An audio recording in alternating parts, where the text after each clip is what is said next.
नाही, असे काही भुंकणारे कुत्रे पाळून ठेवले आहेत भाजपनं मराठी माणसावर भुंकण्यासाठी. लाज वाटली पाहिजे या महाराष्ट्राच्या भाजपच्या मराठी नेत्यांना. जर दुसऱ्या एखाद्या भाजपच्या मराठी नेत्यांवरती अशा प्रकारे जर आक्रमण कोणी केलं असतं तर आम्ही उभे राहिलो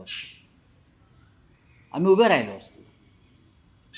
पण ज्या पद्धतीनं महाराष्ट्रातल्या प्रमुख नेत्यांवर, ठाकरे कुटुंबावर, ज्यांनी या महाराष्ट्रासाठी सर्वस्व अर्पण केलं आहे बाळासाहेब ठाकरेंनी, त्या कुटुंबावर अशा प्रकारे दुबे फुबेसारखी लोक बोलत असतील आणि भाजपचे लोक मजा बघत असतील, एक दिवस हे तुमच्यावर सुद्धा उलटणार आहे, लक्षात ठेवा. खरं म्हणजे पार्लमेंटमधल्या भाजपच्या सर्व खासदारांनी महाराष्ट्रातलं उभं राहायला पाहिजे होतं. सर, हर्षवर्धन सरकार म्हणतात जर उद्धव ठाकरे हेच उमेदवार असेल तरच आमचा संसदेच्या अनुषंगाने आज विधेयक मंजुरीसाठी येते. कारण डिव्हिजन लोकसभेमध्ये विरोधी पक्षांनी मागितली होती, मतदान आपण सगळ्यांनी बघितलं. भाजपकडनं किंवा सत्ताधाऱ्यांकडनं सांगितलं गेलं की खेला हो बे असं त्यांच्याकडनं सांगितलं, सत्ताधाऱ्याकडून.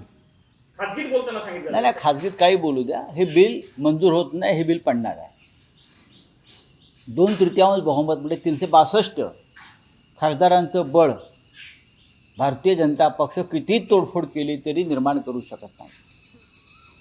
तृणमूल काँग्रेसचे खासदार आत्ता कलकत्त्याहून निघालेले आहेत आणि ते दिल्लीमध्ये पोहोचतील. उद्धव ठाकरे यांचं त्यांच्याशी